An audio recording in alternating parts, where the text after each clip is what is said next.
ዛሬ በዙሪያችን የምናያቸው ቤቶች ሁሉ ሰላማዊ ይመስላሉ፣ ግን በውስጣቸው ምን ተደብቆ ይሆን? ማሪያ ራሚሬስ የልጇን ህይወት ከጥፋት ለማዳን ራሷን ዝቅ አድርጋ አገልጋይ መስላ የገዛ ልጇ ቤት ገባች። ለካስ እውነትን ለማየት አንዳንድ ጊዜ ዝቅ ብሎ መንበርከክ ያስፈልጋል። ለመሆኑ አንዲት እናት ለልጇ ስትል ምን ያህል ትዋረዳለች? እውነትንስ ለማውጣት እስከምን ድረስ ትጓዛለች?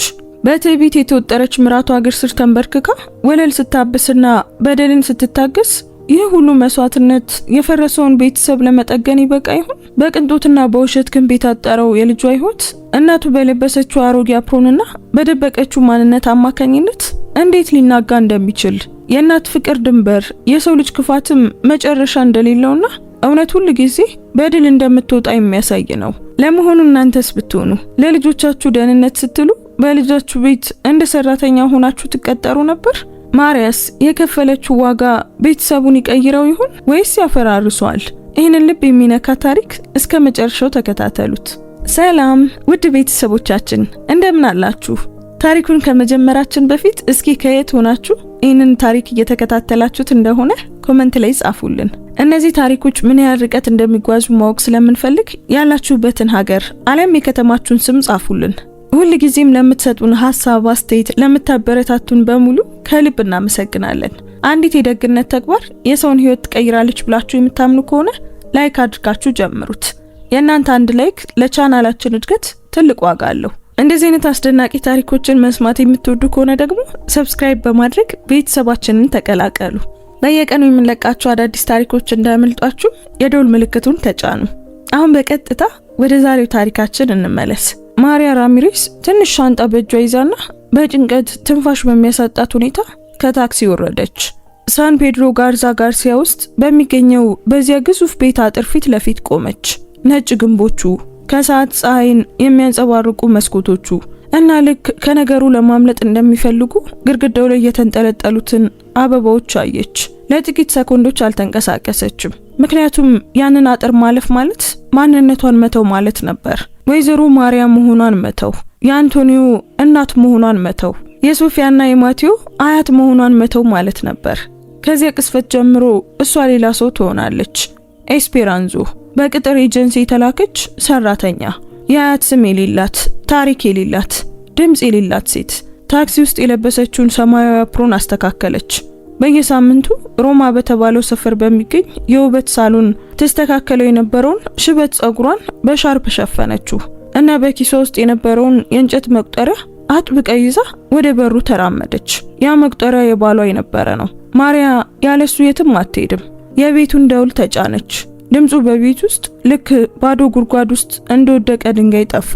አንድ ረጅም ደቂቃ አለፈ፣ 2። ከዚያም በሩ ተከፈተ። ኢዛቤላ በሩ ላይ እጆቿን አጣምራ ቆማ ነበር። የለበሰችው ክሬም ቀለም ያለው ልብስ ማሪያ በሻንጣ ውስጥ ከያዘችው ንብረት ሁሉ በላይ ውድ ይመስል ነበር። አልፈገገችም፣ ሰላምታም አልሰጠችም። ልክ እንደሚረከቡት የቤት ዕቃን የሚገመግም አይነት አስተያየት ከላይ እስከታች አየቻት። አዲሷ አንቺ ነሽ? አለች ኢዛቤላ። ጥያቄ ሳይሆን እውነታውን ማረጋገጥ ነበር። ማሪያ ሰራተኞች እንዲያደርጉ እንደተማረችው ሁሉ አንገቷን ደፋች። አሁንም መቤት፣ ስሜ ኤስፔራንዛ ይባላል።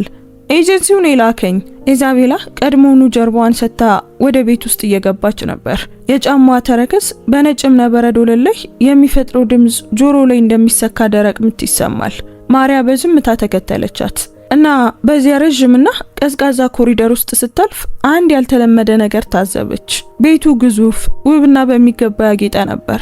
ነገር ግን ምንም አይነት የልጆች ድምጽ አይሰማም። በዚያ ልጆች ሲጫወቱ ያለ ድምጽ የለም፣ ሳቅ የለም፣ አንድ ነገር የሚጠይቅ የልጅ ድምጽ የለም። የሚሰማው የኢዛቤላ የጫማ ኮቴና የኤር ኮንዲሽነሩ ራቅ ያለ ድምጽ ብቻ ነበር። ማሪያ የ7 እና የ5 ዓመት ልጆች በሚኖሩበት ቤት እንዲህ አይነት ድምጽ ሊኖር አይገባም ብላ አሰበች። የህይወት፣ የጩኸት፣ የሩጫ ድምጽ፣ አትክልት መብላት አልፈልግም የሚል ድምጽ ሊሰማ ይገባ ነበር። ነገር ግን ያ ቤት እንደ ሕክምና ክሊኒክ፣ እንደ ባዶ ቢሮ፣ እንደ እሁድ ከሰዓት ማንም መሆን የማይፈልግበት ቦታን ይመስላል።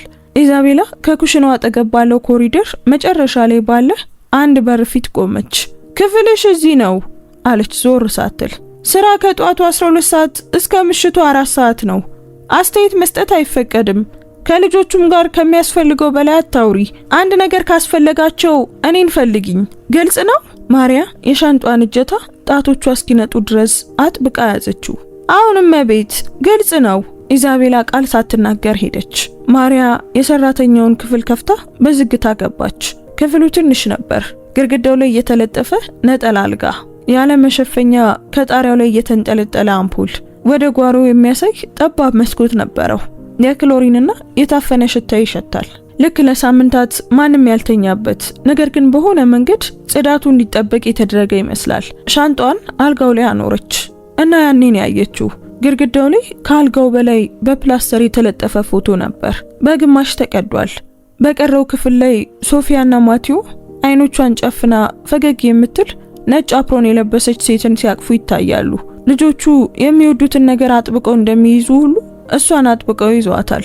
ነገር ግን የሴቲቱን ሙሉ ፊት ማሳየት የነበረበት ሌላኛው የፎቶ ግማሽ በኃይል ተቀዶ ነበር። ጠርዞቹ በንዴት የተቦጫጨቁ ይመስላሉ። ማሪያ ቀረብ ብላ ፎቶውን በጣቶቿ ነካችው። ፕላስተሩ ቢጫ ሆኗል። ያ ፎቶ እዚያ ቆይቷል እና የሆነ ሰው ሊያጠፋው ሞክሮ ነበር። ነገር ግን ሙሉ በሙሉ ደግሞ አላነሳውም። ማሪያ ሆዷ እንደ ቡጢ ሲጨመቅ ተሰማት። ምክንያቱም በፎቶ ላይ ያለችው ሴት የቀድሞ ሰራተኛ ነበረች።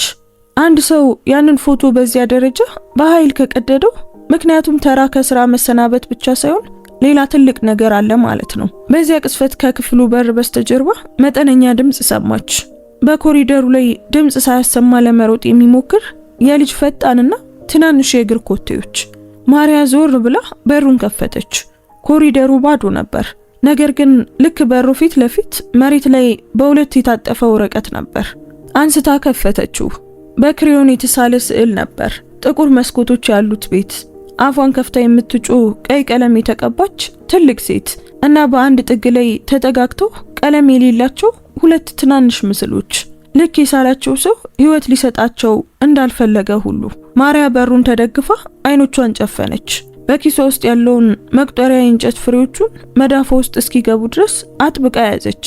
ልጆችን ያሳደገችና ሲያድጉ ያየች እናት ሊኖራት በሚችለው እርግጠኝነት በዚያ ቤት ውስጥ እየሆነ ያለው ነገር ከገመተችው በላይ የከፋ መሆኑን አወቀች። በመጀመሪያው ምሽት ማሪያ አልተኛችም። በመቁጠሪያው እየጸለየች በሰራተኛዋ ክፍል አልጋ ጠርዝ ላይ ተቀመጠች። ጊዜው ሳይደርስ ማንነቷን እንዳትገልጽ ፈጣሪ ትዕግስቱን እንዲሰጣት በዝቅተኛ ድምጽ ትለምን ነበር። ምክንያቱም እያንዳንዱ የሰውነት ክፍሏ ደረጃውን ወጣ የክፍሎቹን በር እንድትከፍት ሶፊያንና ማቲዮን ፈልጋ አግኝታ በቤት ውስጥ እንደማይታይ ጋዝ የሚንሳፈፈው ፍርሃታቸው እስኪለቃቸው ድረስ እንድታቅፋቸው ይጮህ ነበር። ነገር ግን አላደረገችውም። ምክንያቱም አሁን ማንነቷ ቢታወቅ ኢዛቤላ ሌላ ምክንያት ትፈጥራለች። አንቶኒም ከራቀበት ሆኖ ያምናታል እና ሁሉም ነገር እንደነበር ይቀጥላል። ከመንቀሳቀሷ በፊት ማየት፣ መረዳትና እያንዳንዱን ዝርዝር ነገር እንደ ማስረጃ መያዝ ነበረባት። ከጧቱ 11 ሰዓት ላይ ተነሳች። ፊቷን በክፍሉ ቀዝቃዛ ውሃ ታጠበች። ንጹህ አፕሮኗን ለበሰችና ወደ ኩሽና ወጣች። ቤቷ አሁንም በዝምታ ውስጥ ነበር። ንጋቱ በመመገቢያ ክፍል መስኮቶች በኩል እየገባ በጨለማው የእንጨት ጠረጴዛ ላይ ወርቃማ ብርሃንን ያንጸባርቅ ነበር። ማሪያ እሷ በወር ለቀለብ ከምታወጣው በላይ ዋጋ ባለው ብረት የተሰራ የቡና ማሽን ቡና አፈላች። ቡናው እየፈላ ሳለ ደረጃው ላይ ጥንቃቄ የተሞላበት የእግር ኮቴ ሰማች። ልክ እንዳይሰማ መራመድን እንደተለማመደ ሰው ሶፊያ በኩሽና በር ላይ ታየች። የ7 ዓመት ልጅ ብትሆንም ብዙ እንዳየ ሰው የሚመስሉ አይኖች ነበሯት። ጸጉሯ የቆዳዋን ገጽ እስኪወጥረው ድረስ በጉንጉን ተሰርቷል። በሚገባ የተተኮሰ የትምህርት ቤት ዩኒፎርም ለብሳለች እና ትከሻዎቿ ወደፊት ጎበጥ ብለዋል። ልክ በማንኛውም ሰዓት ሊመጣ ከሚችል ነገር ራሷን እንደምትከላከል ሁሉ። ከኋላዋ ማቲዮ ነበር።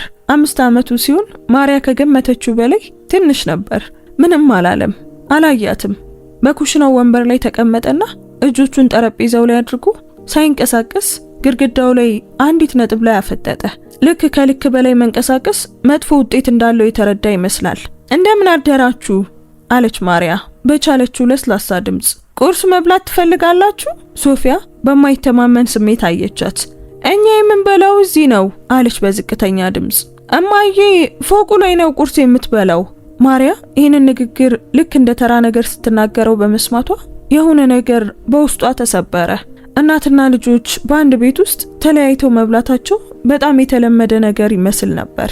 እንቁላል በጥብስ ባቂላና ትኩስ ዳቦ አዘጋጀችላቸው። ሶፊያ አይኖቿን ከሳህኑ ላይ ሳታነሳ በዝግታ በላች። ማቴዎ ግን ምግቡን ሊነካው አልቻለም። ልክ ሌላ ቦታ እንዳለ ሰው አንድ ቁራጭ ዳቦ በሹኪያው ወዲያና ወዲህ ያደርግ ነበር። ማሪያ ያለ ጫናና ሳታስፈራራቸው በዝምታ ፊታቸው ተቀመጠች። ያኔ ነው የታዘበችው። ሶፊያ የወተት መስታወቱን ለመውሰድ እጇን ስታነሳ የልብሷ እጅጌ እስከ ክርኗ ድረስ ተሰበሰበ። እዚያም በክንዷ ውስጠኛ ክፍል ላይ እንደ ወይን ጠጅ ያበጠና ጠርዞቹ ቢጫ የሆኑ ቁስለት ነበር። ይህ በጨዋታ የመጣ ቁስለት አልነበረም። ማሪያ በደንብ ልዩነቱን ታውቃለች። የጨዋታ ድብደባ በጉልበት በክርን ወይም በባት ላይ ነው የሚታየው።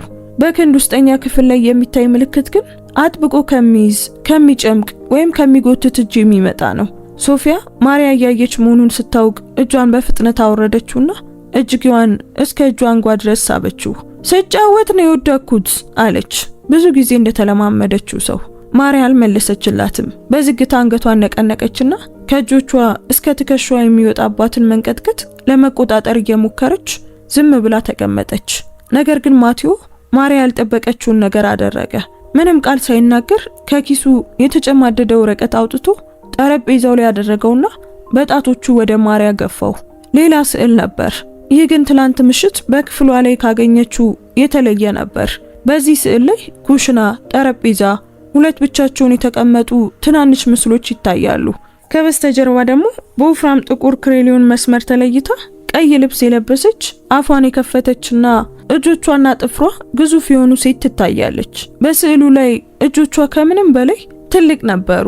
ከራስም ከሰውነትም በላይ ይበልጣሉ። ልክ ለማቴዎ ያችን ሴት ሲያስብ ትዝ የሚለው ፊቷ፣ ድምጿ ሳይሆን እነዚህ እጆች የሚያደርጉት ነገር እንደሆነ ሁሉ ነበር። ማሪያ ስዕሉን አንስታ ለጥቂት ሰኮንዶች አየችው። እጆቿ በጣም ከመንቀጥቀጣቸው የተነሳ ወረቀቱ በራሱ ይንቀሳቀስ ነበር። ሶፊያ ወንድሟን በፍርሃት አየችው። ማቴዎ አታድርገው ስትል ልጅቷን ሾካሾኮች። ነገር ግን ማቴዎ አልሰማትም፣ መስማትም አልፈለገም። በቃላት መናገር የማይችለውን ነገር እንደሚጠይቅ አይነት ስሜት ባላቸው ግዙፍ አይኖቹ ማሪያን ትኩር ብሎ ያያት ነበር። ማሪያ ስዕሉን በጥንቃቄ አጣጥፋ በኪሷ ከመቁጠሪያው አጠገብ ከተተችው። በጣም በሚያምር ሁኔታ ነው የምትስለው ልጄ አለችው ለማቴዎ በጽኑና በተረጋጋ ድምጽ። ምንም እንኳን በውስጧ ደረቷ ሊፈነዳ ቢቃረብም ማቴዎ በግልጽ ባይሆንም በውስጡ ፈገግ አለ። አይኖቹ ልክ እንደዚህ ያለ ነገር ከተባለለት ቆይቶ እንደነበር ሁሉ በትንሹ ተከፈቱ። በዚያ ጧት ማሪያ ቤቱን በዝምታ አጸዳች። የእብነ በረድ ወለሉን ወለወለች። አንቶኒዮን ካሳደገችበት ሰፈር ቤት በላይ ዋጋ ያላቸውን የመመገቢያ ክፍሉ እቃዎችን ጠረገች። የትላንቱን የምሽት እቃዎች አጠበችና እንዲህ ስትል ቆጠረች። 8 የአዋቂ የራት ሳህኖች፣ 4 የወይን ብርጭቆዎች። በመመገቢያ ክፍል ውስጥ ምንም የልጅ ሳህን የለም። የሶፊያና የማቴዎ ሳህኖች ኩሽና ውስጥ ከእቃ ማጠቢያ አጠገብ ተለይተው ተቀምጠው ነበር። ልክ የልጆቹ ምግብ በዚያ ቤተሰብ ውስጥ የሌላ ክፍል ወይም የሌላ ደረጃ ሰው ምግብ እንደሆነ ይመስላል። ኢዛቤላ ከጧቱ 5 ሰዓት ላይ ወረደች። ለማሪያ ምንም ቃል ሳትናገር አረንጓዴ ጁስ ቀርታ በስልክ እያወራች ወደ ጓሮ ወጣች። ማሪያ በክፍት የኩሽና መስኮት በኩል ንግግሯን በከፊል ትሰማ ነበር። ኢዛቤላ ለአርብ ስለምታዘጋጀው እራት ስላዘዘችው ወይንና ጠረጴዛ ላይ ስለምትፈልገው የአበባ ዝግጅት ታወራ ነበር። ዓለም በእጇ ስር እንደሆነችው ሰው በቀላልና በደስተኛ ድምጽ ታወራ ነበር። ማርያም ይህች ሴት ለ12 ሰው የሚሆን ፍጹም እራት ማዘጋጀት እየቻለች የገዛ ልጆቿ በዚያ ጧት ምን እንደበሉ አለማወቋ አስገረማት። ከሰዓት በኋላ ማሪያ የቤቱን ደጅ ለመጥረግ ወጣች። በዚያም የጎረቤት ቤት ሴት የሆኑትን ወይዘሮ ቴሬዛን አገኘች። የ60 ዓመት ሴት ሲሆኑ የኩሽና አፕሮን አድርገው እና በትከሻቸው ላይ ጨርቅ ጣል አድርገው ሁሉም ነገር በሚታወቅበት ሰፈር እንደሚኖር ሰው በጉጉት ወደ አጥሩ ተጠጉ። አዲሷ ነሽ? ማሪያ አንገቷን ነቀነቀች። አሁን እመቤት፣ ስሜ ኤስፔራንዛ ይባላል። ወይዘሮ ቴሬዛ በጉጉት ሳይሆን በርህራሄ አዩአት። አይ አሉ ድምጻቸውን ዝቅ አድርገው። እግዚአብሔር ብርታቱን ይስጥሽ። ማሪያ መጥረጊያውን ሳትለቅ ወደ አጥሩ ተጠጋች። ለምን እንዲህ አሉ እመቤት? ወይዘሮ ቴሬዛ ማንም እንደማያያቸው ለማረጋገጥ ወደ ቤቱ ዞር ብለው አዩ። ምክንያቱም ካንቺ በፊት የነበረችው 3 ዓመት ቆይታ ነበር። ግሎሪያ ትባል ነበር። ልክ እንደ ድሮቹ አይነት ምርጥ ሴት ነበረች። እነዚያ ልጆች ይወዷት ነበር። አክስት ግሎሪያ እያሉ ይጠሯት ነበር። ልክ እንደ ማስቲካ ይጣበቁባት ነበር። ነገር ግን አንድ ቀን በድንገት እመቤቲቱ አባረረቻት። አምባሬን ሰርቃለች የሚል ወሬ ፈጠረች። ግን እኔ ያቺ ሴት ምንም እንዳልሰረቀች አውቃለሁ። ምክንያቱም ልብሷን በፕላስቲክ ከረጢት ይዛ እያለቀሰች ስትወጣ ይቻታለሁ። እሷ ሌላ ምንም አልነበራትም። የ2 ሳምንት ደሞዟን እንኳን አልከፈሏትም። ማሪያ እየተንቀጠቀጠች መሆኑን ወይዘሮ ቴሬዛ እንዳያውቁባት መጥረጊያውን በሁለት እጇ አጥብቃ ያዘች። ለምን እንዳባረረቻት ያውቃሉ? ወይዘሮ ቴሬዛ ድምጻቸውን ይበልጥ ዝቅ አደረጉ። ምክንያቱም ልጆቹ ከገዛ እናታቸው በላይ እሷን መውደድ ጀመሩ። ለወይዘሮ ኢዛቤላ ደግሞ ያ አልተመቻትም። ሴት ልጇ ከትምህርት ቤት ስትመለስ እሷን ከመፈለግ ይልቅ ግሎሪያን ለማቀፍ መሮጧ አላስደሰታትም። ልጁ አክስት ግሎሪያ እያለ ሲጠራትና እሷን ደግሞ የማይወዱትን ምግብ እንዲበሉ ሲገደዱ እንደሚኖራቸው አይነት ፊት እማዬ ሲላት ማየት አልቻለችም። እመቤቲቱ ይህንን መታገስ አልቻለችም። ልጆቼ ለምን ሰራተኛዋን መረጡ ብላ ከማሰብ ይልቅ ሰራተኛዋን ለማጥፋት ወሰነች። ፍቅር የሚሰጣቸውን ሰው ካራቀች በኋላ ልጆቹ እሷን ከመውደድ ውጪ አማራጭ እንደማይኖራቸው አሰበች። ማሪያ አጥሩ አጠገብ ደንዝዛ ቀረች። የከሳቱ ፀሐይ ጀርባዋን ይለበልበው ነበር፣ ነገር ግን አልተንቀሳቀሰችም። ልጆቹስ ግሎሪያ ከሄደች በኋላ ምን ሆኑ? ወይዘሮ ቴሬዛ ማተቡ። ልጅቷ ከሰው ጋር ማውራት አቁማለች። ልጁም ጭራሹኑ ዝም ብሏል። ቀደም ሲል በዚያ ቤት ሳቅ ይሰማ ነበር፣ አሁን ግን ምንም የለም። ልክ ለነዚህ 2 መላእክት ድምጽ ያጠፋባቸው ሰው ያለ ይመስላል። ማሪያ በዚያ ቅስፈት በገዛ ድምጿ ስላልተማመነች ለወይዘሮ ቴሬዛ ባንገት ንቅናቄ ምስጋና አቀረበች። እናም ወደ ቤቱ ገባች። በሩን ዘጋች። የኮሪደሩን ግድግዳ ተደገፈችና ልቧ ሊወጣ እንደሚፈልግ ነገር በሚመታበት ደረቷ ላይ እጇን አኖረች። የልጅ ልጆቿ በፍርሃት ይኖራሉ፣ ብቻቸውን ይበላሉ። በዚያ ቤት ውስጥ ፍቅር የሚሰጣቸውን ብቸኛ ሰው አጥተዋል። ልጇ ደግሞ ያ በእጅ የተጋገረ ዳቦ እየመገበች እንቅልፋታና ሌሊት 9 ሰዓት ላይ ትኩሳት ሲኖረው እየጸለየች ያሳደገችው አንቶኒዮ ምንም የሚያውቀው ነገር የለም። ምክንያቱም እሱ በሆነ ከተማ በሆነ ሆቴል ውስጥ ከዚህ በላይ አስፈላጊ የመሰለውን ንግድ በመዝጋት ላይ ነበር። ማሪያ እጇን ኪሷ ውስጥ ከታ የማቴዎን ስዕል አወጣች፣ ዘረጋችው። ቀይ ልብስ የለበሰችው ሴት ግዙፍ እጆችን አየች። ጥግ ላይ ተኮራምተው ያሉት 2 ቀለም የሌላቸው ትናንሽ ምስሎችን አየችና አንድ ውሳኔ ላይ ደረሰች። እሷ እዚያ ትቆያለች። ሁሉንም ነገር ማየቷን ትቀጥላለች።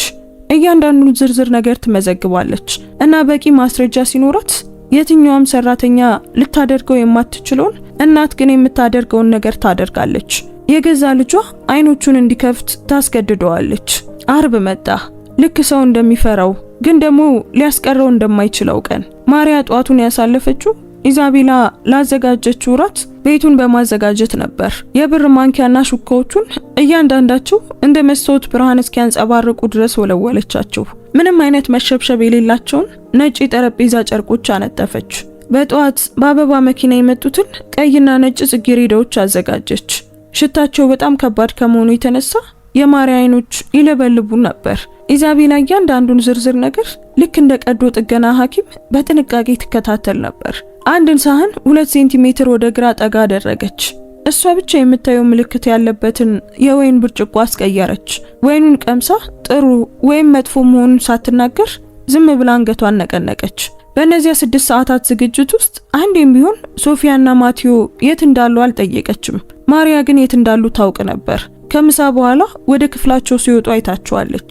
ሶፊያ የወንድሟን እጅ ይዛ ትመራው ነበር፣ ልክ እህቱ ሳትሆን እናቱ እንደሆነች ሁሉ። ማቴዎ ልክ ሌሎች ልጆች የሚወዱትን መጫወቻ እንደሚይዙ ሁሉ የክሬዮን ሳጥኑን ተሸክሞ ነበር።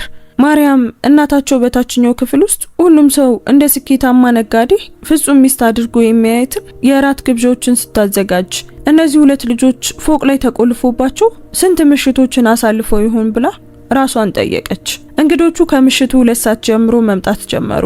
ሙሉ ልብስ የለበሱ ወንዶችና አንድ ሙሉ የኢንዲፔንደንሲያን ሰፈር ቤተሰብ በአመት ውስጥ የሚያወጣውን ያህል ዋጋ ያላቸው ልብሶችን የለበሱ ሴቶች ነበሩ።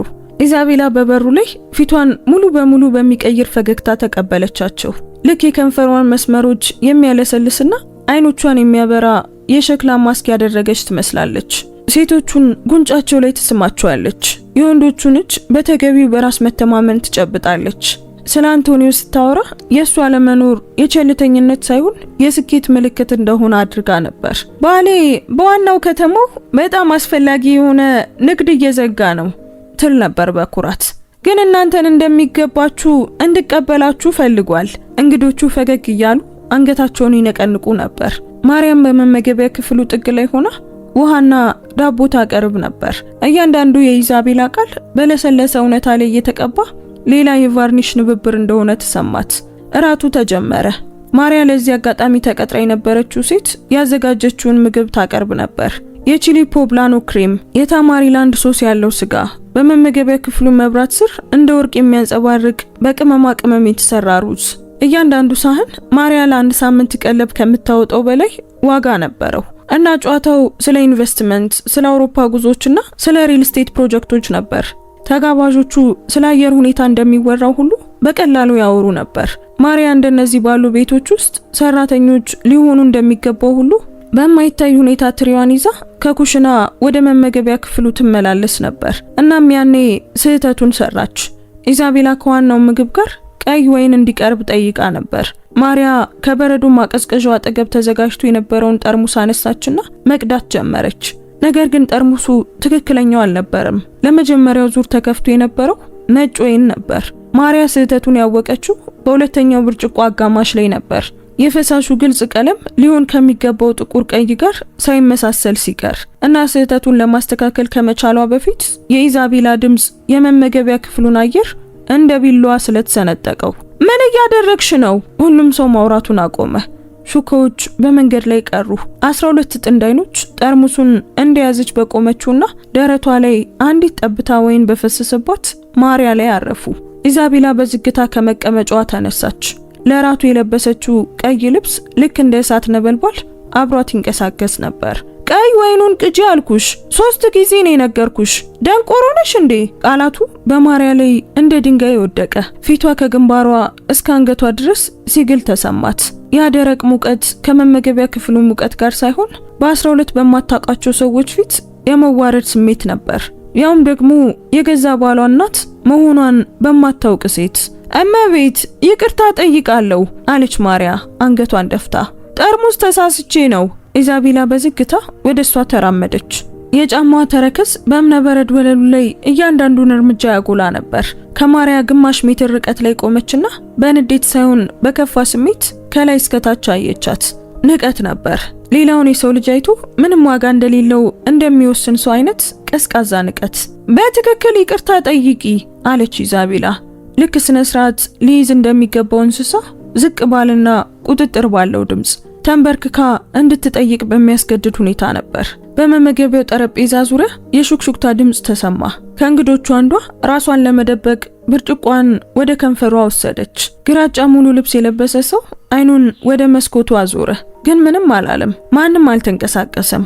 ማንም ሰው ለአንድ የወይን ጠርሙስ ስህተት አንድ ሰው እንዲንበረከክ መጠየቅ ስህተት እንደሆነ ለመናገር አፉን አልከፈተም። ማርያ ለዘላለማዊነት ያህል በፈጀ 1 ሰኮንድ ውስጥ ኢዛቤላን አይኗን አየቻት እና በዚያ ሰኮንድ ውስጥ ማየት የሚገባትን ሁሉ አየች። በልጅ ልጆቿ ላይ የምትጮኸውን ሴት አየች። ተወዳጅ በመሆኗ ብቻ ግሎሪያን ያባረረችውን ያችን ሴት አየች። ቤቷ በውስጥ እየፈረሰ እሷ ግን በይስሙላ የምትኖረውን ሴት አየች። እናም ከዚህ ጭካኔ ሁሉ በታች ደሟን የሚያቀዘቅዝ አንድ ነገር አየች። ራሷን ቆማ ለማየት ሌሎች እንዲንበረከኩላት የምትፈልግ ሴት አየች። ማርያ አንዱን ጉልበቷን ከዚያም ሌላኛውን አጠፈች። የእብነበረድ ወለሉ በቀዝቃዛነቱ አጥንቷ ላይ ይሰማት ነበር። ይቅርታ ጠይቃለሁ እመቤት አለች መሬቱን እያየች በጽኑና በግልጽ ድምጽ። ዳግመኛ አይከሰትም። ኢዛቤላ ለማርያ ራሚሬዝ ህይወት ረጅም በሆኑት 3 ሰከንዶች ያህል በላይዋ ላይ ቆመች። ከዚያም ዞር ብላ ወደ ወንበሯ ተመለሰች እና ምንም እንዳልተፈጠረ ሁሉ ወሬዋን ቀጠለች። ትክክለኛውን ወይን አምጪ ባክሽ አለች ሳታያት። ማርያ ከመሬት ተነሳች። ጉልበቷን አመማት። ኩራቷ ተነካ። በገዛ ልጇ ቤት ሆና ያቺ ሴት ሳታውቅ በገዛ ቤተሰቧ ውስጥ እንዲበረከኩ ማድረጓ አመማት። ግን አሁንም ቢሆን ማንነቷን አልገለጠችም። ገና ነው፣ አሁን አይደለም። ወደ ኩሽናው ሄደች። ቀዝቃዛው የግራናይት ጠረጴዛ ላይ እጆቿን ዘርግታ ተደገፈች እና የክንዶቿ መንቀጥቀጥ ትክክለኛውን ጠርሙስ ለማንሳት እስኪረጋጋ ድረስ 1 2 3 ተነፈሰች። ከዚያም ጸጥ ባለ ፊት ወደ መመገቢያ ክፍሉ ተመልሳ ቀዳች። እንግዶቹ ከምሽቱ 5 ሰዓት በኋላ ሄዱ። ኢዛቤላም ደህና ደሩ ሳትል ወደ ክፍሏ ገባች። ማሪያ የራት ሳህኖቹን አጠበች። 12 የመመገቢያ ሳህኖች፣ 12 የዋና ምግብ ሳህኖች፣ 12 የወይን ብርጭቆች የከንፈር ቀለም ምልክት ያለባቸው። ግን ምንም የልጅ ሳህን በዚያ የለም። ምክንያቱም አሁንም ሶፊያና ማቴዎ በመመገቢያ ክፍል ውስጥ እራት አልበሉም ነበር። ማሪያ ምሽት 3 ሰዓት ላይ አንድ ሳህን ሩዝ ወደ ክፍላቸው ይዛላቸው ወጣ ነበር። ያገኘቻቸውም መብራት አጥፍቶ መሬት ላይ ተቀምጠው አብረው ሳይነጋገሩ ልክ በዝናብ ጊዜ እንደሚደበቁ ትናንሽ እንስሳት ሆነው ነበር። ቤቱ በዝምታ ተዋጠ። ማሪያ ጽዳቷን ጨርሳ በኮሪደሩ በኩል ወደ ክፍሏ አመራች። ነገር ግን እዚያ ከመድረሷ በፊት አንድ ነገር ሰማች። ሹክሹክታ፣ ልክ እንደ ቢራቢሮ ክንፍ ምት ያለ ለስላሳ ድምጽ። ኤስፔሬንዛ! ማሪያ ቆመች። ድምጹ የሚመጣው በሩ በከፊል ክፍት ከነበረው የልጆቹ ክፍል ነበር። በዝግታ ተጠግታ አጮልቃ አየች። ሶፊያ በአልጋዋ ጠርዝ ላይ እግሮቿን አንጠልጥላና እጆቿን ጉልበቷ ላይ አጥብቃ ተቀምጣ ነበር። አይኖቿ ክፍት ነበሩ። ልክ ማልቀስ ምንም ነገር እንደማይለውጥ የተረዳ ሰው አይነት ደረቅ አይኖች ነበሩ። አንቺም እንዳትሄጂ ስትል በሹክሹክታ ተናገረች። እባክሽ! ማሪያ ልቧ ወደ መሬት የወረደ መሰላት። በሶፊያ ፊት ተንበርክካ ቀዝቃዛ የነበሩ እጆቿን ያዘቻት። በዚያ ቤት አጥር ከገባች ጀምሮ የቋጠረችውን ፍቅር ሁሉ በያዙ አይኖቿ አየቻት። የትም አልሄድም አለች። ቃል እገባልሻለሁ። ለጥቂት ሰኮንዶች አይኗን ሳታርገበግባ አየቻት። በዚያች አዲስ ሰራተኛ ፊት ላይ ቃሉ እውነት ለመሆኑ ምልክት ስትፈልግ ነበር። ከዛም ማሪያን ልቧን ለሁለት የከፈለ አንድ ነገር አደረገች። ወደፊት ተወርውራ ለወራት ማንንም አቅፋ በማታውቅ የልጅ ቀጭንና ጠንካራ እጆች አጥብቃ ያዘቻት። ማሪያ ምንም ሳትናገር ደረቷ ላይ አቀፈቻት። አይኖቿን ጨፈነች እና ለ5 ቀናት ሙሉ የያዘቻቸው እንባዎች በዝምታ በጉንጮቿ ላይ ወረዱ። ትኩስ እንባዎች የአፕሮኗን አንገት ሲያርሱት፣ የልጅ ልጇ ግን አያቷን እያቀፈች መሆኑን ሳታውቅ አጥብቃ ይዛታለች። አንድ ትንሽ ድምጽ ዞር እንዲሉ አደረጋቸው። ማቴዎ በሩ ላይ ቆሞ ነበር። በባዶ እግሩ ሆኖ ወረቀት በእጁ ይዟል። ወደ እነሱ ዘንበል ብሎ ስዕሉን ምንም ሳይናገር ለማሪያ ሰጣት። ማሪያ በአንደኛው እጇ ሶፊያን እንደያዘች በቀረው እጇ ደግሞ ስዕሉን ተቀበለችው።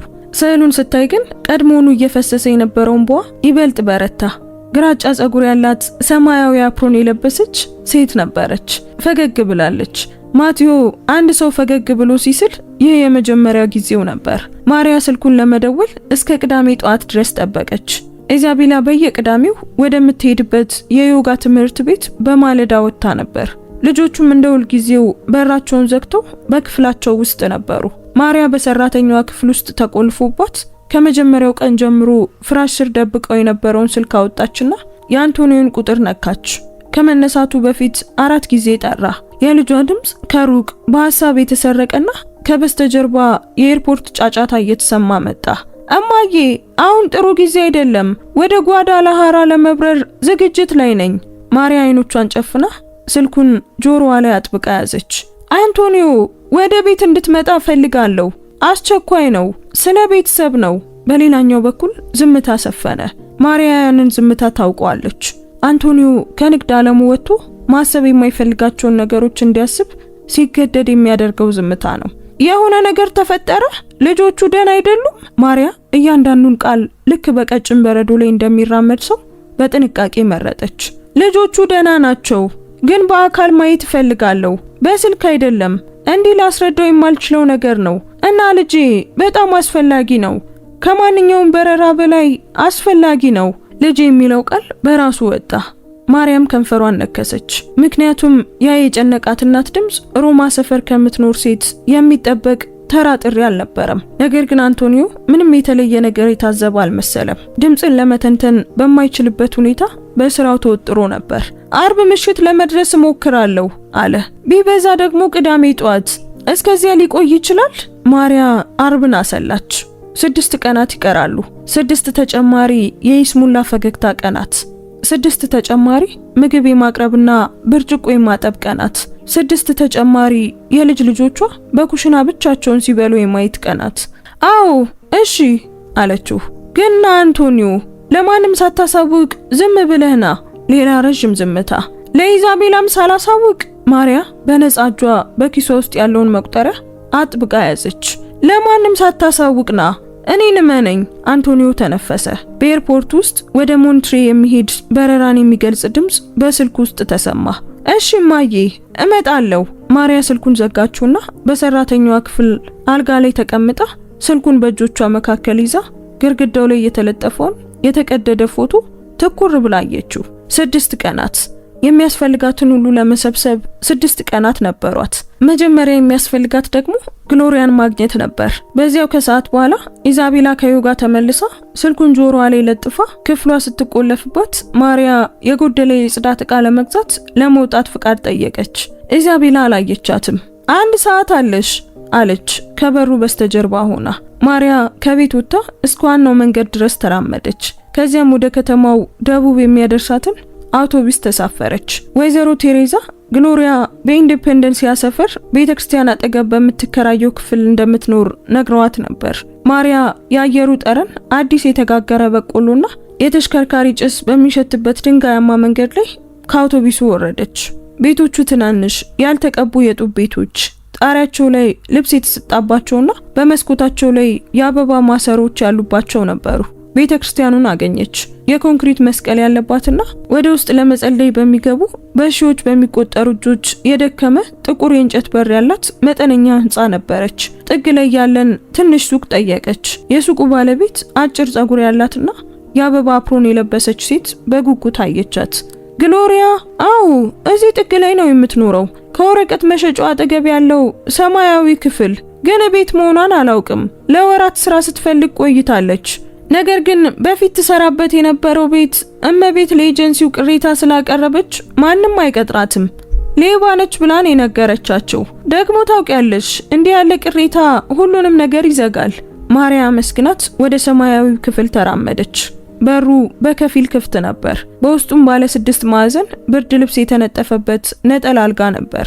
1 ሳህንና ብርጭቆ ያለበት ጠረጴዛ እና ግድግዳው ላይ ከተለጠፈው የድንግል ማርያም ምስለ ስዕል ፊት ለፊት የጠፋ ሻማ ይታያል።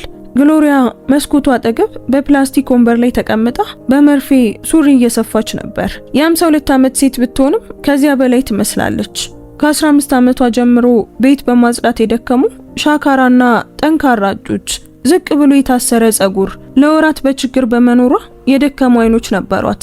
ወይዘሮ ግሎሪያ ከሱሪው ላይ ቀና ብላ አየች። ማንን ፈልገሽ ነው? ማሪያ በዝግታ ወደ ክፍሉ ገባች።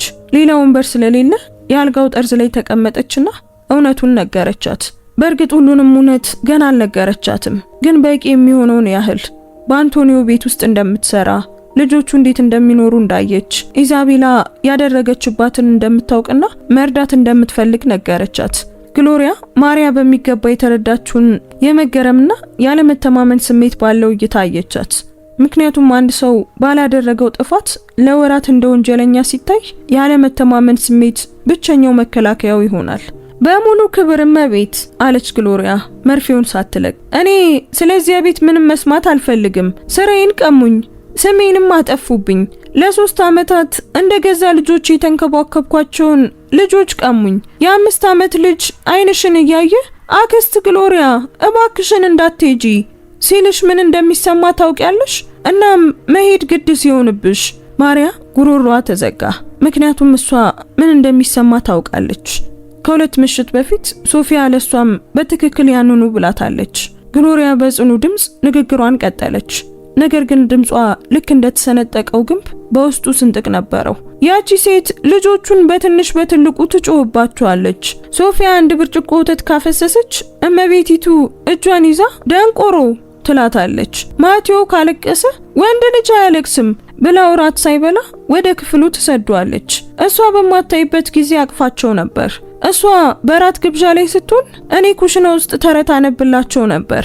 መጥፎ ህልም አልመው ሲደነግጡ ትኩስ ቸኮሌት አዘጋጅላቸው ነበር እና ልጆቿ ከሷ ይልቅ እኔን እንደሚወዱኝ ስታውቅ ምን እየበደልኩ ነው ብላ ራሷን ከመጠየቅ ይልቅ እኔን ለማጥፋት ወሰነች። የአምባሩን ወሬ ድራማውን ፈጠረች። ኤጀንሲውን ጠራችና በ20 ደቂቃ ውስጥ ልክ እንደ ቆሻሻ በጥቁር ፕላስቲክ ከረጢት አስወጣችኝ። ግሎሪያ መስፋቷን አቆመች። ለምን እንደያዘችው ያላወቀች ይመስል በእጇ ያለውን ሱሪ ትኩር ብላ አየችው። እንድሰናበታቸው እንኳን አልፈቀደችልኝም።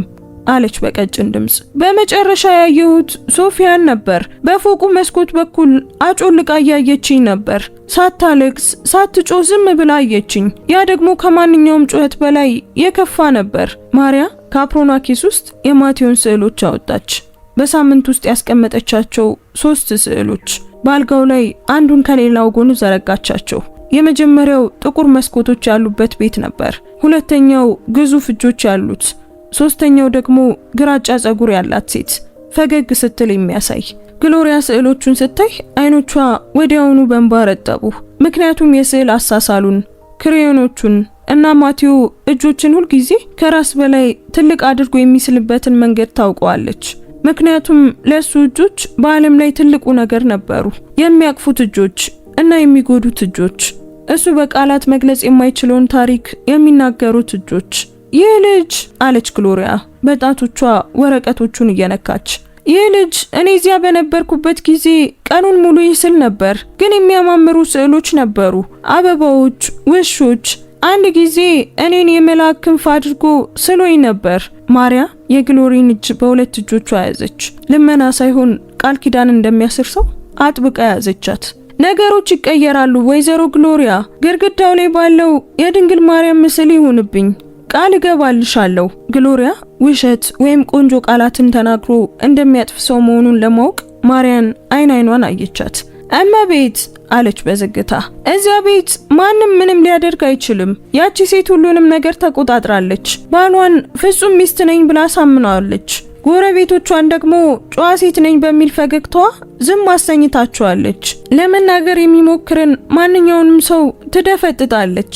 እሷ ጋር እንዲህ ነው የሚሰራው፣ እንደዚህ ነው ሁሌም። ማሪያ ካልጋው ተነሳች፣ ሻርፑን አስተካከለችና በሰራተኛ ሳይሆን በእናት እይታ ግሎሪያን አየቻት። አንቶኒዮን በገዛ እጇ ያሳደገች እናት፣ ባሏን ቀብራ ብቻዋን ያለፈች እናት፣ ምን እያደረገች እንደሆነ በትክክል የምታውቅ ሴት እይታ።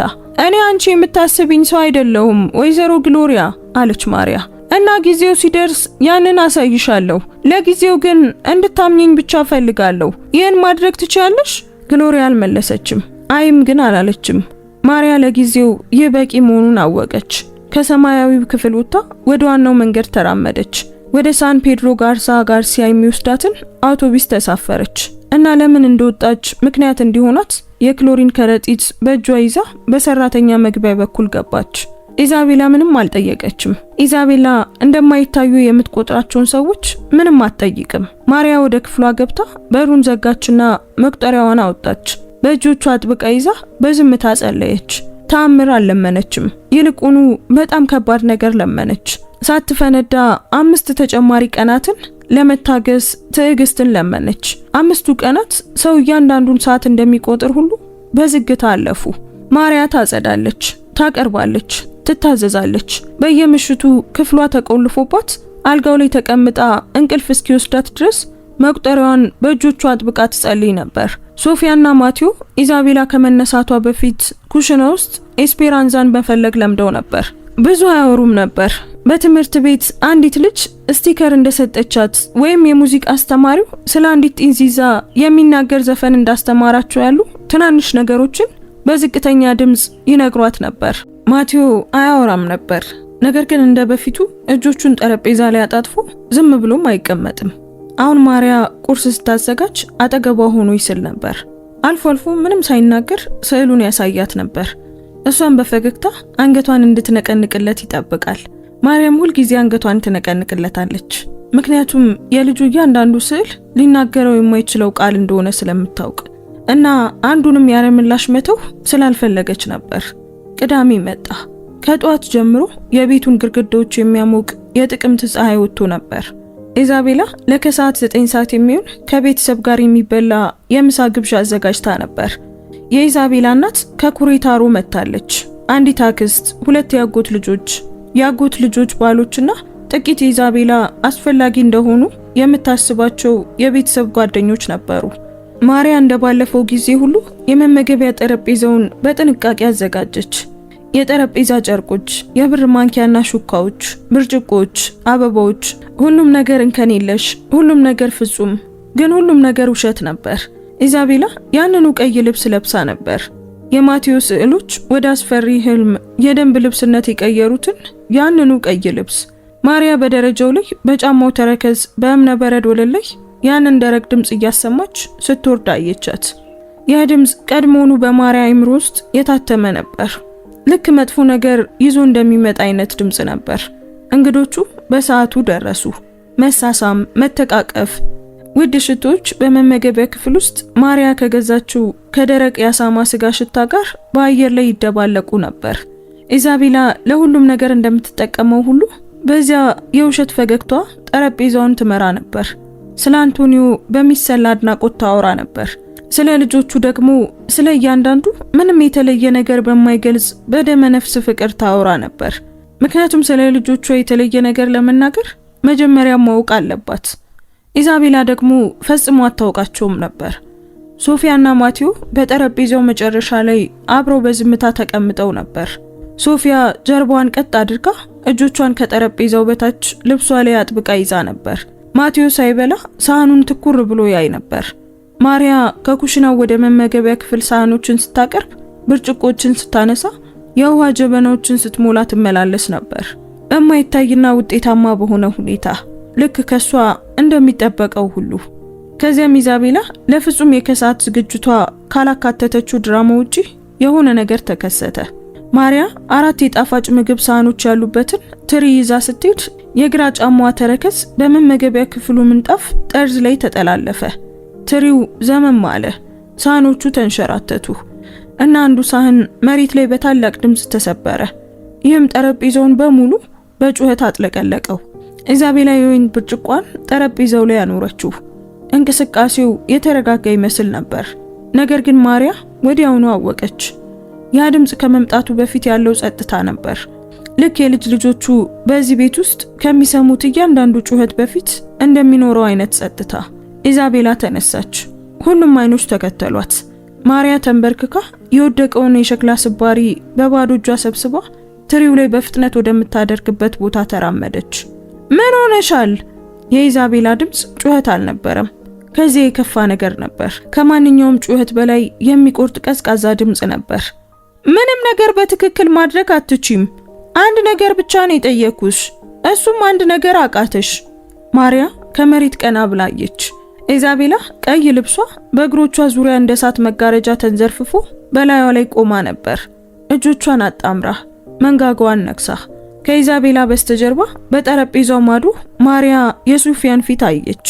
ነጭ ሆና ሳትንቀሳቀስ፣ ልክ አዳኝ ሲቃረብበት የትም መሸሽ እንደማይችል የሚያውቅ ጥንቸል አይነት እይታ አይኖቿን እናቷ ላይ ተክላ ነበር። ኢዛቤላ ዝቅ ብላ በትሪው ላይ ከቀሩት ሳህኖች አንዱን ወስዳ በማርያ እግር ስር መሬት ላይ አጮኸችው። ስባሪዎቹ ወደ ሁሉም አቅጣጫ ተበታተኑ። አንዱ ስባሪ ማርያን በአውራ ጣቷና በጠቋሚ ጣቷ መካከል ያለውን ቆዳ ሰነጠቀው። ደም በቀጭኑ ፈሰሰ። ይህንን ሰብስቢ አለች ኢዛቤላ የፊቷ ጡንቻ ሳይንቀሳቀስ። በእጆችሽ። በሌላኛው ጠረጴዛ ጫፍ የተቀመጠችው የኢዛቤላ እናት ልክ ምግቡ በድንገት ድንቅ የሆነላት ይመስል ሳህኗን ማየት ጀመረች። ያጎት ልጆች ሳይገረሙ፣ ነገር ግን እንደተለመደ ነገር እርስ በርስ ተያዩ። ማርያም ይህ ነገር በጠረጴዛ ዙሪያ ላሉ ሰዎች አዲስ እንዳልሆነ ተረዳች። እነሱ ሁሉንም ነገር ያውቁ ነበር። ሁሉንም የዚህን ነገር የተለየ አይነት ከዚህ በፊት አይተውታል። ነገር ግን ሁሉም ዝምታን መርጠዋል። ማርያ እጇን መሬት ላይ ወዳሉት ስባሪዎች ዘረጋች። ከተቆረጠው እጇ የሚፈሰው ደም ከጣቶቿ መካከል እየወረደ ከሸክላ አቧራው ጋር ይደባለቅ ነበር። እናም ልክ ጣቶቿ የመጀመሪያውን ስባሪ ሲነኩ አንድ ድምጽ ከመግቢያ በሩ በኩል መመገቢያ ክፍሉን ሰነጠቀው። ማርያ በዚህ ቤት በቆየችበት ጊዜ ሰምታው የማታውቀው ድምጽ፣ ማውራትን እሷ ራሷ ያስተማረችውና በዓለም ላይ ካሉ ድምጾች ሁሉ በላይ የምታውቀው ድምጽ ነበር። እዚህ ምን እየተካሄደ ነው? አንቶኒዮ በመመገቢያ ክፍሉ መግቢያ ላይ ቆሞ ነበር። አሁንም ጃኬቱን እንደለበሰና የጉዞ ሻንጣውን እንደያዘ። ቃል ከገባው ጊዜ ቀድሞ ደርሷል። ማርያ እንደጠየቀችው ሁሉ ለማንም ሳይናገር በዋናው በር በኩል ገብቷል። እናም ሁሉንም ነገር አይቷል። ኢዛቤላ እንደተያዘች ሰው በፍጥነት ወደሱ ዞረች። ነገር ግን አሁንም ሁኔታውን መቆጣጠር እንደምትችል ታምን ነበር። አንቶኒዮ የኔ ፍቅር ትመጣለህ ብለን አልጠበቅንም ነበር አለች የውሸት ጭንብሏን ለብሳ። ነገር ግን በዚህ ጊዜ ፈጽሞ አልተሳካላትም ነበር። ምክንያቱም ጭንብሉን ለማጥለቅ ጊዜ ያስፈልጋት ነበር። አንቶኒዮ ደግሞ በጣም በፍጥነት ነው የመጣው። እሱ ለውሸት ፈገግቷ መልስ አልሰጠም። እሷንም አላያትም። እያየ ያለው መሬት ላይ ወድቃ የተሰባበሩ ሳህኖችን በደማ እጇ የምትሰበስበውን ሴት ነበር። ሰማያዊ አፕሮን የለበሰችውንና ሽበት ጸጉሯን በሻርፕ የሸፈነችውን ሴት። በፊቱ ላይ የሆነ ነገር ተቀየረ። ልክ ለመጀመሪያ ጊዜ እንደሚያያትና በተመሳሳይ ጊዜ ደግሞ ሁልጊዜ እንደማያውቃት ሁሉ ማሪያ ከወለሉ በዝግታ ተነሳች። ኢዛቤላ እንድትንበረከክ ባደረገቻት በዚያች ምሽት ያመማት ቀኝ ጉልበቷ አሁንም አመማት። የሸክላው ስባሪ የቆረጣት እጇንም አመማት። ግን ይህ ምንም አልነበረም። ደሙን በአፕሮኗ ላይ ጠረገችው። ሻርፑን ከጸጉሯ ላይ አነሳችው። አፕሮኗን አውልቃ ለቀናት በአይምሯ ስትለማመደው በነበረው ጽናት አጥፋ ጠረጴዛው ላይ አኖረችው። ኢዛቤላ ሳይገባት ትመለከት ነበር። እንግዶቹም ሳይገባቸው ዝም ብለው ያዩ ነበር። መግቢያው ላይ ሻንጣውን እንደያዘ የቆመው አንቶኒዮ ብቻ መረዳት ጀመረ። ምክንያቱም ከሻርፑ ስር የወጣው ሽበታም ጸጉር የእናቱ ጸጉር ነበር። የታየው ፊት እሱን ያሳደገችው ሴት ፊት ነበር። ያዩት አይኖችም በቃላት ሊገለጽ በማይችል ፍቅር ህይወቱን ሙሉ ሲያዩት የነበሩት ያው አይኖች ነበሩ። እኔ ኤስፔራንዛ አይደለሁም አለች ማሪያ በጽኑና በግልጽ ድምጽ፣ ሳትንቀጠቀጥ ሳታቅማማ። ኢዛቤላን አይኗን እያየች እኔ ማሪያ ራሚሬዝ ነኝ፣ የአንቶኒዮ እናት።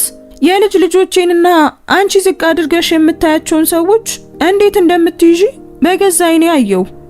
በዚያ መመገቢያ ክፍል ውስጥ የሰፈነው ዝምታ ማሪያ በህይወቷ ውስጥ ካጋጠሟት ዝምታዎች ሁሉ የከበደ ነበር። ባሏ ከእንቅልፉ እንደማይነቃ በሆስፒታል ከተነገራት ቀን ዝምታ በላይ፣ መበለት ሆና ባዶ ቤት ውስጥ ካደረችበት የመጀመሪያ ምሽት ዝምታ በላይ የከበደ ነበር። የሚንቀጠቀጥ ዝምታ። የኢዛቤላ እናት እጇን አፏ ላይ አኖረች። ያጎት ልጆች ብርጭቆቻቸውን እንደያዙ ደነዘዙ። ባሎቻቸው መሬቱን አዩ። ኢዛቤላ አፏን ከፈተች፣ ግን ምንም ድምጽ ማውጣት አልቻለችም። ፊቷ በሁለት ሰከንድ ውስጥ ከቀይ ወደ ነጭ ተቀየረ፣ ልክ የሆነ ሰው ደሟን በሙሉ እንደመጠጠው ሁሉ። ከዚያም ያንን ዝምታ የሚሰብር ድምጽ ተሰማ። ጩኸት ነበር፣ ያዋቂ ቃል አልነበረም። ነገር ግን ለወራት ሁሉንም ነገር በውስጡ አፍና የቆየችውና በዚያ ቅስፈት በዓለም ላይ ከማንም በላይ የምትወደውን ሰው ያወቀች የ7 ዓመት ልጅ ጩኸት ነበር። አያቴ! ሶፊያ ማንም በማያውቀው ኃይል ከመቀመጫዋ ተነሳች። መሬት ላይ የወደቁትን የሰሃን ስብርባሪዎች እየሸሸች መመገቢያ ክፍሉን አቋርጣ ወደ ማሪያ ተወረወረች። እጆቿን ዘርግታ ከቁጥጥር ውጪ በሆነና ለረጅም ጊዜ የታፈነ ግድብ እንደተሰበረ በሚፈስ እንባ ታጥባ ተጠመጠመችባት። ማሪያ በአየር ላይ ተቀበለቻት እና ደረቷ ላይ አጥብቃ ያዘቻት። አንደኛው እጇ አሁንም ድረስ እየደማ ነበር። በልጅቷ ልብስ ላይ የቀይ መስመር ምልክት እየተወ ነበር። ነገር ግን ሁለቱም ግድ አልነበራቸውም። ሶፊያ የምታውቀው ብቸኛ ቃል እርሱ እንደሆነ ሁሉ አያቴ አያቴ አያቴ እያለች ደጋገመችው። ማቲዮ አልሮጠም። ማቲዮ በጭራሽ አይሮጥም ነበር። ከመቀመጫው ተነስቶ እንደ ሁልጊዜው በዝግታና በጥንቃቄ ጠረጴዛውን እየዞረ ማሪያ ወዳለችበት መጣ። ምንም አላለም። የአያቱን እግር በሁለት እጆቹ ያዘና ራሱን ዳሌዋ ላይ አስደግፎ ሳይንቀሳቀስ፣ ሳይናገር፣ ሳያለቅስ ልክ ለዘላለም በተቀየረ ዓለም ውስጥ ብቸኛው ጽኑ ነገር እሷ እንደሆነች ሁሉ አጥብቆ ያዛት። አንቶኒዮ ሻንጣውን ለቀቀው። የሻንጣው ድምጽ በእብነ በረድ ወለሉ ላይ ሲያስተጋባ ማሪያ በልጇ ፊት ላይ ከዚህ በፊት አይታው የማታውቀውን ነገር አየች። መገረም፣ ግራ መጋባት አልነበረም። ነገር ግን ስለገዛ ህይወቱ ያውቀው የነበረው ነገር ሁሉ ውሸት መሆኑን የተረዳና እውነቱ በገዛ መመገቢያ ክፍሉ ወለል ላይ ተንበርክካና የደማ እጆችን ይዛ በሰራተኛ ተመስላ ስትጠብቀው የነበረችው እናቱ መሆኗን ያወቀ ሰው ፊት ነበር። እንግዶቹ በዝምታ ወጡ። ማንም በመሳሳም አልተሰናበተም። ማንም ምግቡ ጣፋጭ እንደነበር አልተናገረም። ማንም በቅርቡ እንደገና እንገናኛለን ብሎ ቃል አልገባም። ምንም እንኳን ያዩትን ነገር መርሳት ቢመኙም ሊያጠፉት በማይችሉት ሁኔታ እያዩ አንገታቸውን ደፍተው አንድ በአንድ ወጡ። በመጨረሻ የወጣችው የኢዛቤላ እናት ነበረች። በሩ ላይ ትንሽ ቆማ ማሪያ ወዲያውኑ ባወቀችው እይታ ልጇን አየቻት። ያ እይታ ኢዛቤላ በገዛ ልጆቿ ላይ የምትጠቀምበት ያው እይታ ነበር። ጭንቀት፣ ፍቅርም አልነበረም። የደረሰው ጥፋትን ገምግሞ ምን ያህል ዋጋ እንደሚያስከፍል የሚያሰላ ሰው እይታ ነበር። ይህንን ነገር እስክታስተካክዩ ድረስ እንዳትደውይልኝ አለቻት ኢዛቤላን በዝቅተኛ ድምጽ እና ከዛም ወጣች። ማሪያ ሶፊያን ደረቷ ላይ አቅፋ ማቲዩም ሶፋው ላይ አጠገቧ ተለጥፎ በሳሎኑ ቀረች። እንግዶቹ መውጣት ሲጀምሩ ነበር ተሸክማ ያመጣቻቸው። ምክንያቱም ሁለቱ ልጆች ፈጽሞ ሊለቋት አልፈለጉም። እሷም እንዲለቋት አላስገደደቻቸውም። አንቶኒዮና ኢዛቤላ በቢሮ ውስጥ ነበሩ። ማሪያ የተቆለፈ በር ቢኖርም የልጇን ድምጽ ትሰማ ነበር። አይጮህም ነበር። አንቶኒዮ በጭራሽ አይጮህም። ነገር ግን ድምጹ ማሪያ ሰምታው የማታውቀው አይነት ስለት ነበረው። በዙሪያ ያለውን ነገር ሁሉ ላለማጥፋት ንዴቱን ወደ ተመረጡ ቃላት ቀይሮ የሚናገር ሰው ድምጽ ነበር። ሁሉንም ነገር ታስረጅኛለሽ አለ አንቶኒዮ፣ ከመጀመሪያው ጀምሮ እና እውነቱን ትነግሪኛለሽ። ምክንያቱም በዚህ ቤት ውስጥ በሰራተኛ ተመስላ ከአንድ ሳምንት በላይ ኖራለች። ይህን ያደረገችው ደግሞ እዚህ የሚፈጸመው ነገር የ68 ዓመት ሴት ያን ያህል ተዋርዳ እውነቱን እንድታገኝ የሚያስገድዳት ከባድ ነገር ስለሆነ ነው። ኢዛቤላ እጆቿን ጉልበቷ ላይ አድርጋ በቢሮ ወንበር ላይ ተቀምጣ ነበር። ከአንድ ሰዓት በፊት ሀያል እንድትመስል ያደረጋት ቀይ ልብስ አሁን ምንም ወደማይጠቅም የይስሙላ ልብስነት ተቀይሮ ነበር። አይኖቿ አብጠው ነበር፣ ግን አታለቅስም። ለዓመታት ተሸሽጋበት የነበረው ግንብ መፈራረሱንና መሸሸጊያ እንደሌላት እንደሚያክሰው ጥርሷን ነክሳ መሬቱን ታይ ነበር። አንቶኒዮ ማሪያ ከጥቂት ደቂቃዎች በፊት የሰጠችውን የማቲዮን ስዕሎች ጠረጴዛው ላይ አኖራቸው። ሶስቱንም ስዕሎች፣ ጥቁር መስኮቶች ያሉት ቤት፣ ግዙፍ እጆች ያሏት ሴት፣ ግራጫ ጸጉር ያላት ሴት ፈገግ ስትል በኢዛቤላ ፊት አንድ በአንድ ዘረጋቸው። የ5 ዓመት ሕፃን ልጅሽ አያወራሽም አለ አንቶኒዮ ወረቀቶቹን እየጠቆመ። አያወራም ኢዛቤላ፣ በውስጡ የያዘው ግን ይሄንን ነው። ይሄንን ታውቂ ነበር? ኢዛቤላ ስዕሎቹን አየችና በፊቷ ላይ የሆነ ነገር ተሰባበረ። መንቀጥቀጥ ጀመረች። ቃላቱ በደረቷና በጉሮሮዋ መካከል የሆነ ቦታ የታፈነ ይመስል ከንፈሮቿ ያለ ድምጽ ተንቀሳቀሱ። አንቶኒዮ ንግግሩን ቀጠለ። እናቴ አንቺ ከጓደኞችሽ ጋር ራት ስትበይ ልጆቹ ኩሽና ውስጥ ብቻቸውን ሲበሉ አይታለች። በሶፊያ ክንድ ላይ ያለውን ቁስለት አይታለች። ጎረቤታችን ቴሬዛ ጋር አውርታ ግሎሪያ ላይ ያላደረገችውን ስርቆት ፈጥረሽ እንዴት እንዳባረርሻት ሰምታለች። እናም ከአንድ ሰዓት በፊት በሁሉም ሰው ፊት እናቴ እግር ስር ሳህን ሰብረሽ ስባሪውን በእጇ እንድትሰበስብ ስታዣት አይቻለሁ። ኢዛቤላ አይኖቿን ጨፈነች። ስትከፍታቸው ግን ያቺው ኢዛቤላ አልነበረችም። ለሁሉም ነገር የምትጠቀምበት ጭንብል፣ ያ የውሸት ፈገግታ፣ ቁጥጥር ያለው ድምጽ፣ ዓለምን በእጇ እንደያዘች የምትታይበት አቋም፣ ሁሉም እንደ ሰም ቀልጠው ጠፍተዋል። በውስጧ የቀረው አንቶኒዮ ያልጠበቀው አንድ ነገር ነበር፣ ፍርሃት። በዚያ መመገቢያ ክፍል ውስጥ ከተፈጠረው ነገር ጋር የማይገናኝ ጥልቅና የቆየ ፍርሃት ነበር። ያ የልጅነት ፍርሃት ነበር። እኔ ነገሮችን በሌላ መንገድ ማድረግ አላውቅም አለች ኢዛቤላ በተሰበረና አንቶኒዮ ለመስማት ዝቅ ብሎ እስከሚጠጋ ድረስ በደከመ ድምጽ። እናቴ ያሳደገችኝ በዚህ መንገድ ነው። አንድ ብርጭቆ ውሃ ካፈሰስኩ ክንዴን ይዛ እራት ሳልበላ ጥግ ላይ እንድቀመጥ ታደርገኝ ነበር። ካለቀስኩ ደካማ እንደሆንኩ ትነግረኛለች። ደካማ ልጅን ደግሞ ማንም አይወደውም ትለኝ ነበር። ጥሩ ውጤት ካላመጣው ለቀናት አታናግረኝም ነበር። እኔ ያደግኩት እንዲሁ ነው አንቶኒዮ። ነገሮች እንዲህ እንደሚሰሩ ብቻ ነው የተማርኩት። ሶፊያና ማቲዮ ሲወለዱ ግን የተለየ እናት ለመሆን ለራሴ ቃል ገብቼ ነበር። እግዚአብሔርን ምስክር አድርጌ ቃል ገብቼ ነበር። ግን እንዴት እንደዛ መሆን እንደምችል አላወቅኩበትም። ምክንያቱም ሶፊያ ስህተት በሰራች ቁጥር አፌ ላይ የሚመጣው የእናቴ ድምጽ፣ የሷ ቃላት፣ የሷ የድምጽ ቃና፣ የሷ አይነት እጆች ነበሩ። ኢዛቤላ ጉልበቷ ላይ ያሉትን እጆች ለመጀመሪያ ጊዜ እንደምታያቸው ሁሉ ትኩር ብላ አየቻቸው። በዚህም ራሴን እጠለዋለሁ፣ ግን እንዴት እንደማቆመው አላውቅም አለች። አንቶኒዮ ዝም አለ። ማርያም ከበሩ ማዶ ዝም አለች። ምክንያቱም ኢዛቤላ አሁን የተናገረችው ምክንያት ሳይሆን የውስጥ ሚስጥሯን ማውጣት ነበር። ያ ሚስጥር ማውጣት የመጣው የስቃይን ዑደት ደጋግማ ከምትኖር ሴት ነበር። የፈለገችው ሆኖ ሳይሆን የተማረችው ብቸኛው ቋንቋ እሱ ስለነበረ ነው። ይህ በእርግጥ ከበደሏ ነፃ አያደርጋትም፣ ነገር ግን ሰው መሆኗን ያሳያል። አንቶኒዮ ከፊቷ ባለው ወንበር ላይ ተቀመጠ። አልነካትም፣ አላጽናናትም፣ ግን ጥቃትም አልሰነዘረባትም። የሚሆነው ይሄ ነው አለ በጽኑ ግን ደግሞ ጨካኝ ባልሆነ ድምጽ። በዚህ ሳምንት የስነ ልቦና ሕክምና ትጀምሪያለሽ። በሚቀጥለው ወር አይደለም፣ ዝግጁም ስትሆኚ አይደለም፣ በዚህ ሳምንት እኔ በምፈልገው ባለሙያ ትታከሚያለሽ። በየሳምንቱ ሳታቋርጪ ትሄጃለሽ። ኢዛቤላ ቀና ሳትል አንገቷን ነቀነቀች። በ6 ወራት ውስጥ እውነተኛ ለውጥ ካላየው የይስሙላ ለውጥ ሳይሆን እውነተኛ ለውጥ የፍቺና የልጆቹን ሙሉ የማሳደግ መብት ጥያቄ አቀርባለሁ። ኢዛቤላ ይህ ማስፈራሪያ ሳይሆን የሚሆን ነገር ነው። ኢዛቤላ በድጋሚ አንገቷን ነቀነቀች። በጭቅጭቁ ወቅት ያልወጡት እንባዎች አሁን በቁንጮቿ ላይ ዝም ብለው ይፈሳሉ። ልታብሳቸው እንኳን አልሞከረችም። አንድ ተጨማሪ ነገር አለ አለ አንቶኒዮ። ግሎሪያ ትመለሳለች። ኢዛቤላ በድንገት ቀና አለች። ግሎሪያ ወደዚህ ቤት ትመለሳለች። አንቶኒዮ ደገመው። በይፋዊ የቅጥር ውል፣ በሚገባ ደሞዝ፣ በጤና መድንና ከመጀመሪያው ቀን ጀምሮ ሊሰጣት በሚገባው ክብር ሁሉ ትመለሳለች።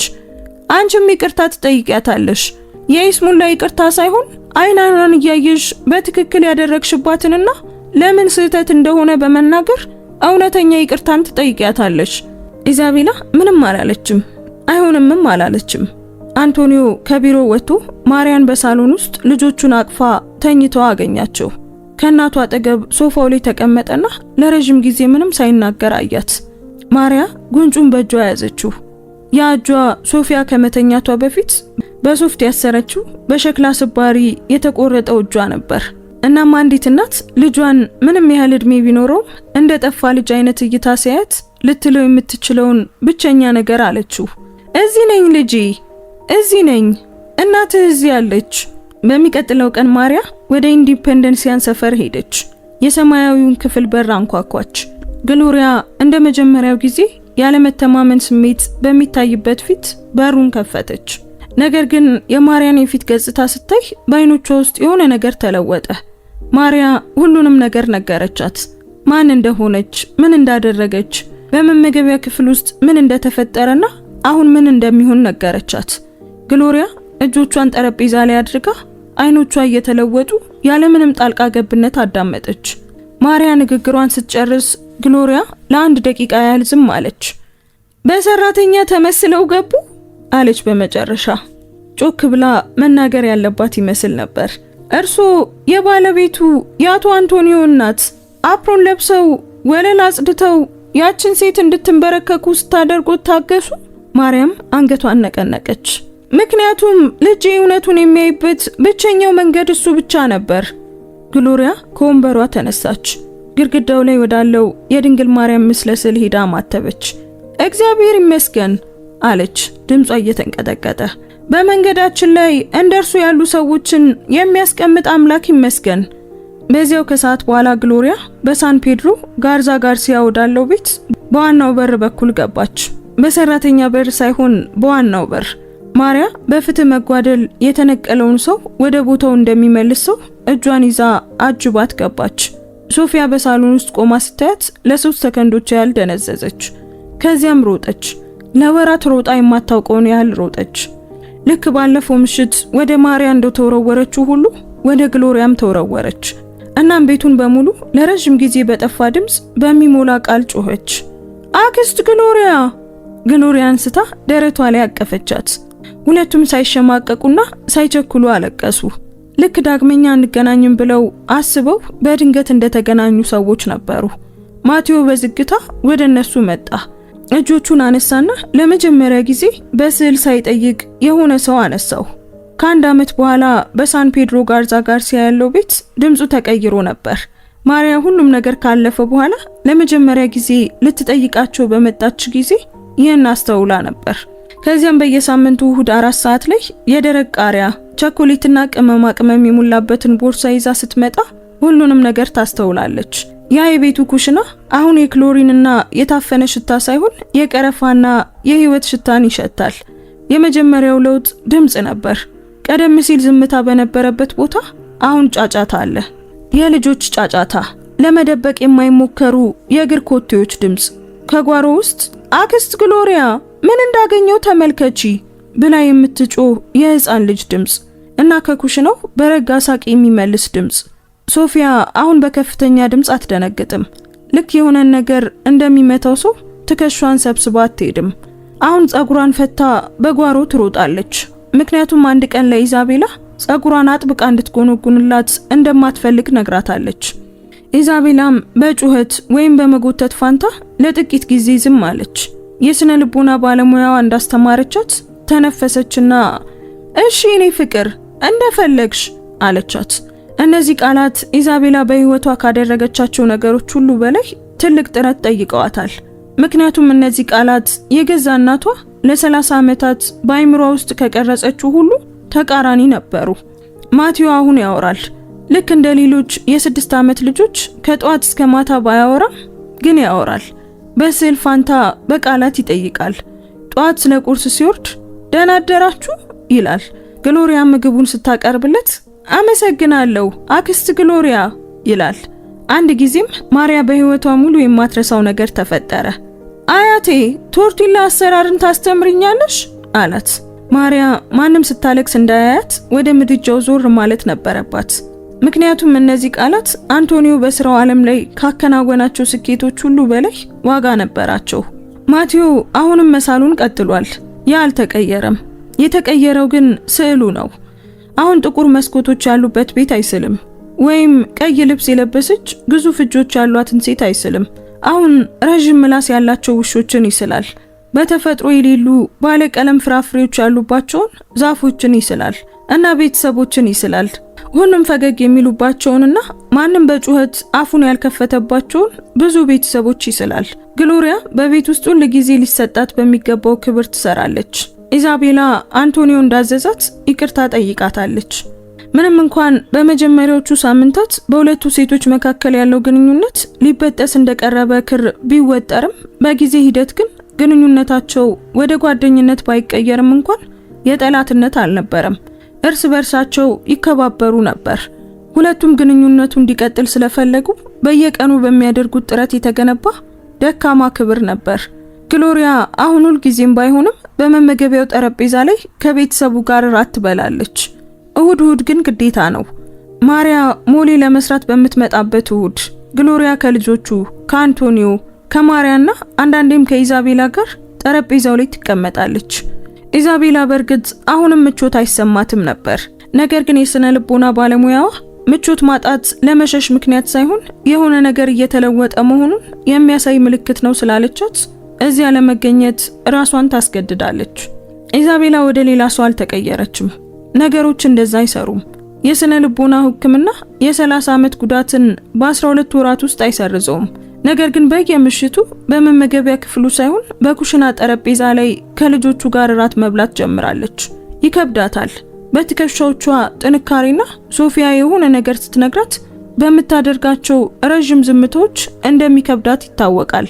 በፍቅር እንዴት መልስ መስጠት እንዳለባት አታውቅም ነበር። ምክንያቱም ከእናት አፍ የሚወጣ ፍቅር ምን እንደሚመስል ማንም አላስተማራትም። ነገር ግን እዚያ ተገኝታ ለመሞከር የምታደርገው ጥረት ለጊዜው ለማሪያ በቂ ነበር። በአንድ የመስከረም እሁድ ልጆቹ ከግሎሪያ ጋር በጓሮ ውስጥ ሲጫወቱና የሞሌው ሽታ ከኩሽናው መስኮት ወጥቶ ከሰዓቱን በደስታ በሚመስል ስሜት ሲሞላው አንቶኒዮ እናቱ አጠገብ በጓሮ ወንበር ላይ ተቀመጠ። ማሪያ እንደ ሁልጊዜው መቁጠሪያዋን በእጆቿ ይዛለች።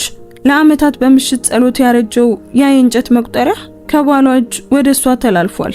አንድ ቀን ደግሞ ወደ ሶፊያ እጅ እንደሚተላለፍ ማሪያ ወስናለች።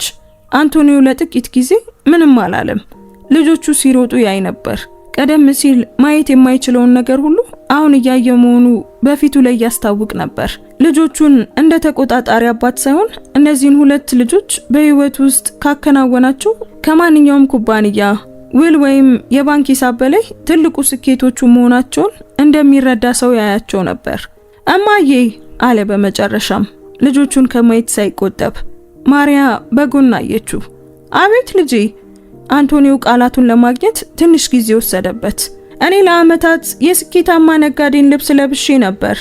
ልብሱን፣ ሰዓቱን፣ መኪናውን፣ ቢሮውን አዘጋጅቼ አስፈላጊው ነገር እሱ እንደሆነ ራሴን አሳምኘው ነበር። አንቺ ግን እኛን ለማዳን ስትይ ሰራተኛ መስለሽ ገባሽ። አፕሮንና ሻርፕ አድርገሽ ወለሉን አጸዳሽ። በገዛ ቤተሰባችን ውስጥ መዋረድን ታገሽ። ማሪያ ምንም አላለችም። ልጇ ገና ንግግሩን እንዳልጨረሰ ስለምታውቅ ጠበቀችው። ልዩነቱ ግን አለ አንቶኒዮ በመጨረሻው ቃል ላይ ድምፁ እየተሰባበረ ነበር። አንቺ በእርግጥ ዋጋ ያለውን ነገር አድርገሻል። ማሪያ በሰማያዊ ክፍል ውስጥ የግሎሪያን እጅ እንደያዘችው ወይም እውነቱ በታወቀባት ምሽት ሶፊያን ደረቷ ላይ እንዳቀፈችው ወይም በገዛ መመገቢያ ክፍሏ ወለል ላይ የሳህን ስባሪዎቹን እንደለቀመችው ሁሉ የልጇን እጅ አጥብቃ ያዘችው። ይህ የእጅ ንክኪ የ68 ዓመት ሴት እጅ ነበር። ገንዘብ፣ ስልጣን ወይም ተጽዕኖ አልነበራትም። ነገር ግን በማንኛውም ውድ ልብስ ሊገዛ የማይችል ነገር ነበራት። የገዛ ወገኖቿን ለመጠበቅ የመንበርከክ ፍላጎት ነበራት።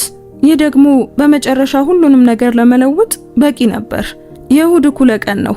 የሞሌው ሽታ ከኩሽናው ጀምሮ ግሎሪያ ቶርቲላውን በምጣድ ላይ እያሞቀችበት ካለበት እስከ ጓሮ ማቴዎ በአዲሶቹ ክሬዮኖች ሳር ላይ ተቀምጦ እስከሚስልበት ድረስ ቤቱን ሞልቶታል። ማሪያ በኩሽናው መስኮት አጠገብ ባለው ወንበሯ ላይ ተቀምጣለች። ያ ወንበር አንቶኒዮ እናቱ በየእሁዱ የቤቷ አካል ሆና እንድትቀመጥበት ከድሮ ቤቷ ያመጣላት የምትወደው ወንበር ነበር። አሁንም መቁጠሪያዋን በእጆቿ ይዛለች። ከባሏ ወደሷ የተላለፈውን ያንኑ መቁጠሪያ። ማሪያ ግን አሁን እየጸለየች አልነበረም፣ እያየች ነበር። ግሎሪያ የሞሌ ሳህኖችን የዚያ ቤት አካል እንደሆነው ሰው በተፈጥሯዊ ሁኔታ ስታወጣ ታያለች። አንቶኒዮ በገዛ እጆቹ የምግብ ጠረጴዛውን ሲያዘጋጅ ታያለች። ይህ ከአንድ ዓመት በፊት በገዛ ቤቱ ውስጥ ብርጭቆ የት እንደሚቀመጥ ለማያውቅ ሰው የማይታሰብ ነበር። ኢዛቤላ አሁንም በተጨነቀ እርምጃ ወደ ኩሽና ገብታ የምትረዳው ነገር ካለ ስትጠይቅና ግሎሪያም ያለምንም ቂም ግን ደግሞ ያለምንም የይስሙላ ወዳጅነት ሩዙን ወደ ጠረጴዛው እንድታደርስ ስትነግራት ታያለች። እናም የሷ ሶፊያ የሁለቱን እጆቿን መዳፍ ተጠቅማ የሞሌ ሳህን ይዛ ከምድጃው ስር ስትመጣና አይኖቿ በትልቅ ስኬት ስሜት ሲያበሩ ታያለች። ብቻዬን ነው የሰራሁት አያቴ አለች ልጅቷ ሳህኑን በማሪያ ፊት ልክ እንደ ውድ ሀብት በጥንቃቄ እያቀረበች። ማሪያ ሳህኑን አየችው። ሞሌው ፍጹም አልነበረም። ትንሽ ጨው ይጎድሏል። ሶሱም መሆን ከሚገባው በላይ ወፍሯል። ግን ቢሆንም ሞሌ ነበር። ማሪያ ከእናቷ በተማረችው፣ እናቷም ከአያቷ በተማረችው፣ አያቷም ስሟ በጊዜ ሂደት ከጠፋው ሰው በተማረችው የምግብ አሰራር የተዘጋጀ ሞሌ ነበር። ያ በሰንሰለት ሲወርድ የመጣው ጥበብ አሁን ያለምንም ፍርሃት ፈገግ የምትል የ8 ዓመት ልጅ በቸኮሌት በቆሸሹ ትናንሽ እጆች ላይ ደርሷል። ማሪያ ግንባሯን ሳመቻት። በጣም ቆንጆ ሆኗል የኔ ውድ አለቻት። ሶፊያም ከአንድ ዓመት በፊት ባልነበረው ሙሉ ፊቷን በሚሞላ ፈገግታ ፈገግ አለች። ማቴዎ ወረቀት በእጁ ይዞ ከጓሮ እየሮጠ ገባ። ጠረጴዛው አጠገብ ቆሞ ትንፋሹን ካስተካከለ በኋላ ስዕሉን ለማሪያ ሰጣት። ምክንያቱም አንዳንድ ነገሮችን ማቴዎ አሁንም በክሬዮን መናገር ይመርጣል።